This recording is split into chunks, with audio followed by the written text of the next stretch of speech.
Senhor. Amém, Jesus. Vamos estar lendo em Isaías capítulo 6, que é a passagem que me veio de manhã antes de sair de casa. Me veio na mente, né? Isaías capítulo 6. 6 não, 5. Desculpa. Isaías capítulo 5.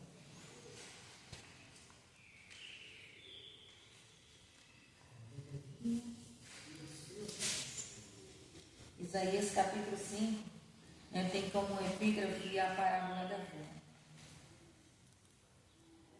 Agora cantarei ao meu amado o cântico do meu querido a respeito da sua vinha. O meu amado tem uma vinha numa colina fértil, cercou-a e limpando-a das pedras, plantou-a com excelentes vidros e edificou no meio dela uma torre e também construiu nela um lagar. E esperava que desse uvas boas, porém deu uvas bravas. Agora, pois, ó moradores de Jerusalém, homens de Judá, julgai, vós peço entre mim e a minha vinha. Que mais se podia fazer a minha vinha que eu lhe não tenha feito? Porque esperando eu que desse uvas boas, veio a dar uvas bravas. Agora, pois, vós farei saber o que eu hei de fazer a minha vinha. Tirarei a sua cerca, para que sirva de pasto, derrubarei a sua parede, para que seja pisada, e a tornarei em deserto. Não será podada nem cavada, porém crescerão nela sarças e espinheiros, e as nuvens darei ordem que não derrame chuva sobre ela. Porque a vinha do Senhor dos Exércitos é a casa de Israel, e os homens de Judá são planta das suas delícias. Esperou exercer justiça, e eis aqui opressão, retidão, e eis aqui o clamor. As irmãs podem sentar.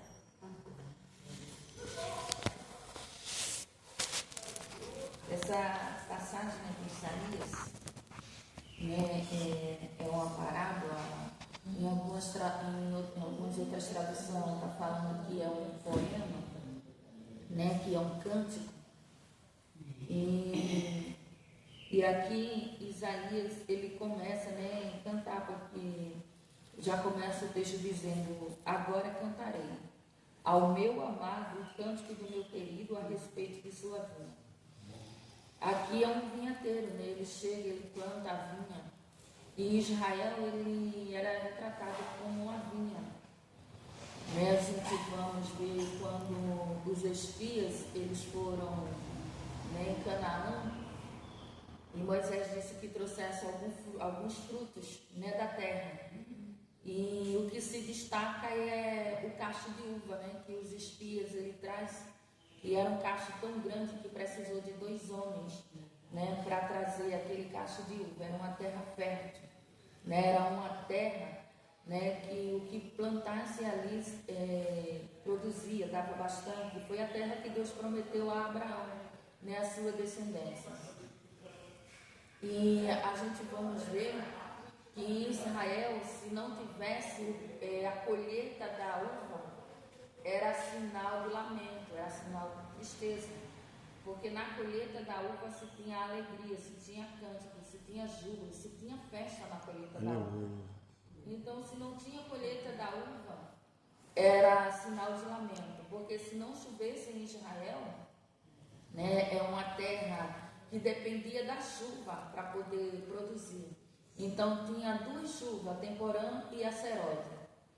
E Deus prometeu ao povo que essa chuva não ia faltar. Que a terra era tão fértil que quem plantava cereais, ia chegar o tempo da colheita da uva, ia chegar o tempo da vidina e o povo ainda ia estar colhendo cereais. Ia chegar o tempo da colheita lá da azeitona e o povo ainda ia estar colhendo a uva. De tão fértil que ia ser a terra, de tão produtivo que ia ser os pomar. Mas Deus também disse que se o povo desobedecesse, Deus falaria para as nuvens não derramar água na terra. O céu ficaria como bronze, Você imaginar, né, não chover, a gente vê aqui no mês de janeiro, mês de fevereiro, um mês muito quente, né? E quando de repente começa a chover, para a gente é um alívio. Agora você imagina você num deserto, né, e não chover. O povo, quando estava no Egito, dependia do rio Nilo. No Egito não chovia, mas como o rio Nilo, ele começava na África, e lá quando chovia, quando chegava cá no Egito, né, ele transbordava.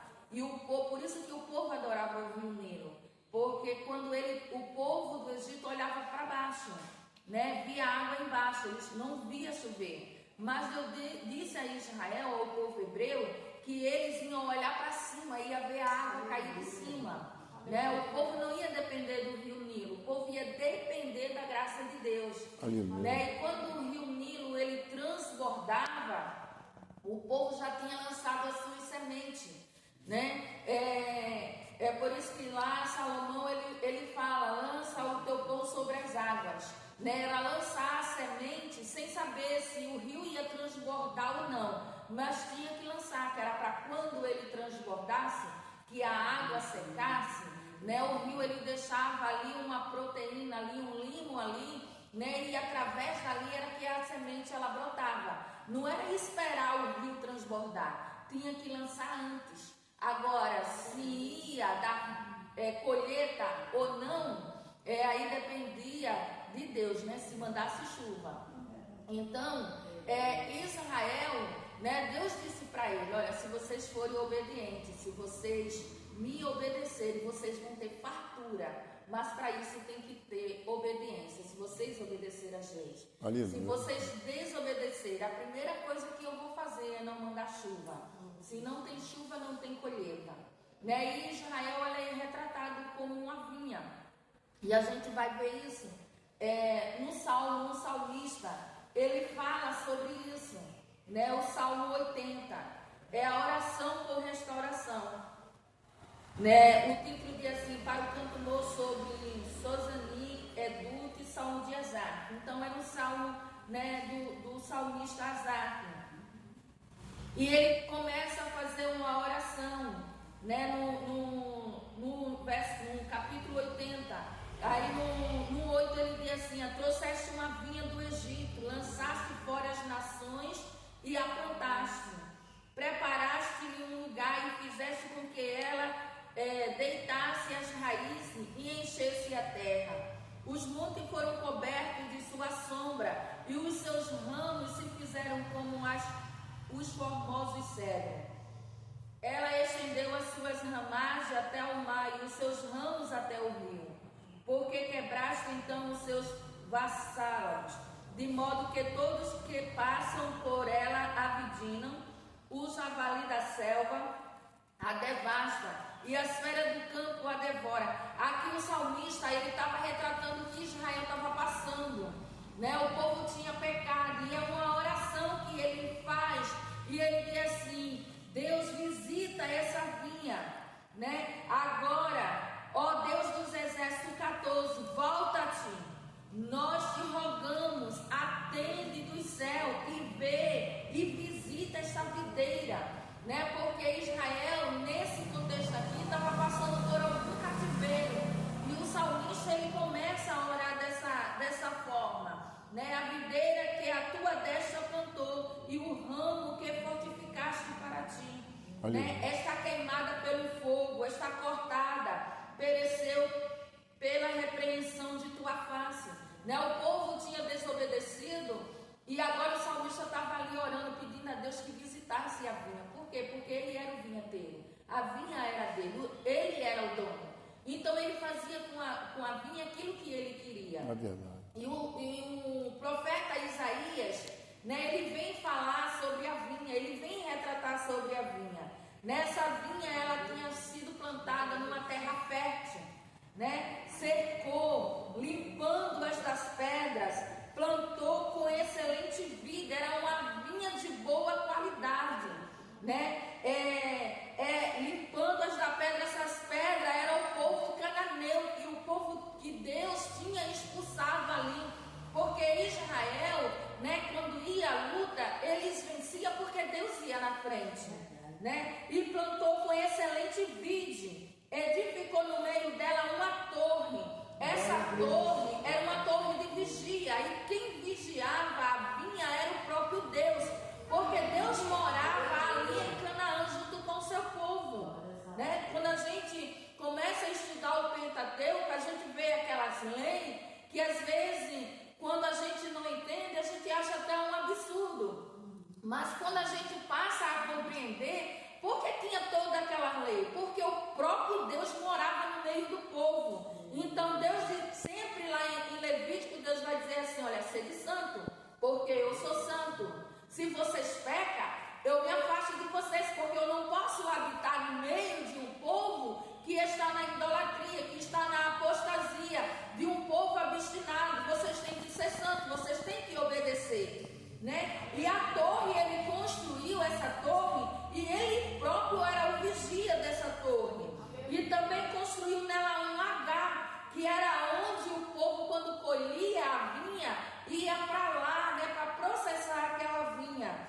E esperava que desse uvas boas, porém de uvas bravas, uvas que não eram utilizáveis, né? Os historiadores vêm dizer que a uva, ela fedia, né? Se não era uva boa, ela fedia. E a gente vamos, né, retratar aí que o pecado, né, ele fede nas narinas de Deus. Aleluia. Agora, pois, ó moradores de Jerusalém e homens de Judá, julgai-vos, peço, entre mim e a minha vinha. Deus estava convidando ali o povo. Agora vamos julgar aqui. Vamos ver o que foi que eu deixei de fazer, né, para vocês me desobedecer. Que mais se pode fazer a minha vinha que eu não me tenha feito?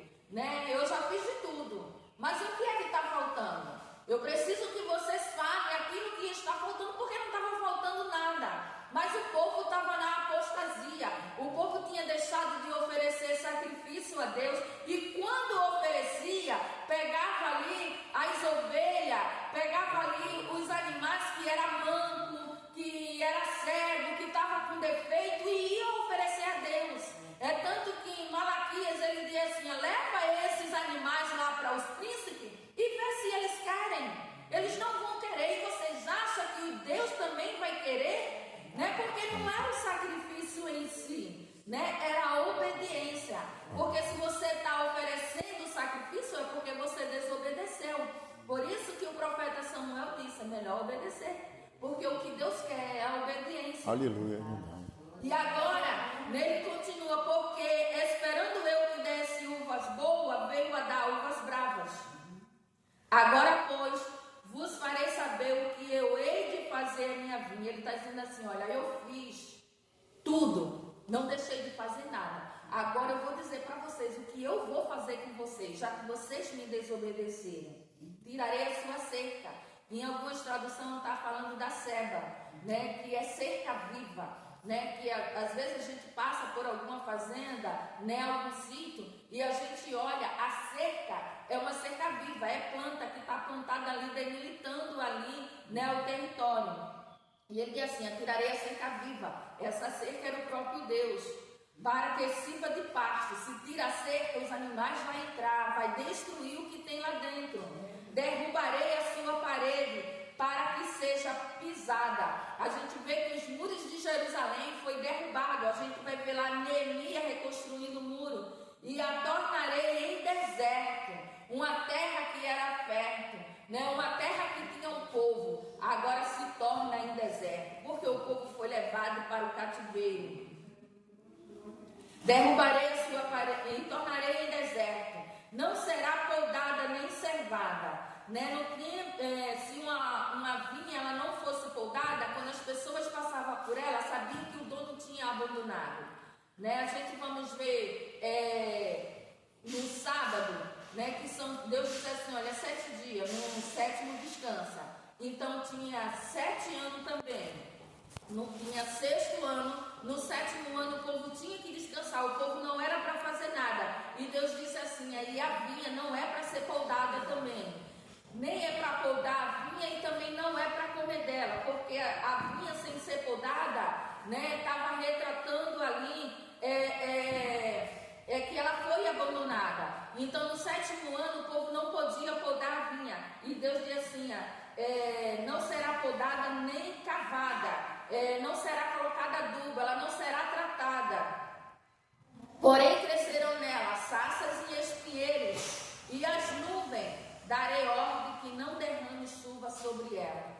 Deus está dizendo assim, agora a partir de agora, eu vou dar ordem às nuvens, para que não caia chuva sobre Israel. Glória a Deus, Pai. Porque a vinha do Senhor dos Exércitos é a casa de Israel, e os homens de Judá são as plantas das suas delícias.